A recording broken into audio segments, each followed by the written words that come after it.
I'm so glad it found a home because those are my favorite kind of books, the ones that like supposedly can't be marketed and then people love them because they're the most real, portrayal of life. Oh, yeah. Um, Absolutely. yeah. I have kind of a follow-up question to that too.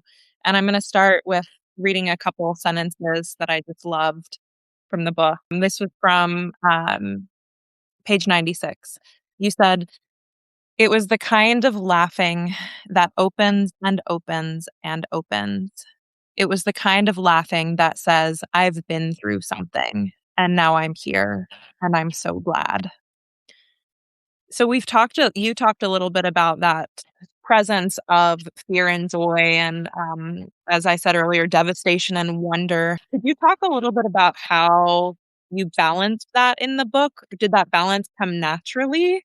Or was that something you kind of had an eye to in the process of the way you were pulling it together? Yeah. So I think there's kind of two answers to that. And one has to do with the writing of the essays, and one has to do with the structuring of the book. With the writing of the essays, I don't think that I was thinking consciously about, okay, I want to find this balance, because I think really that's why I was writing the essays in the first place, is because I was kind of working through all of these feelings and these ideas and these things that felt like opposites in some ways, but were really just all in there together in this big mishmash of feelings and experiences. And so that was kind of where the essays were coming from in a really organic way. But in terms of structuring the book, yeah, I was thinking about that. Okay, not wanting to have kind of like putting together a book of poems, or I'm guessing a book of short stories, which I haven't done, but anything where you've got like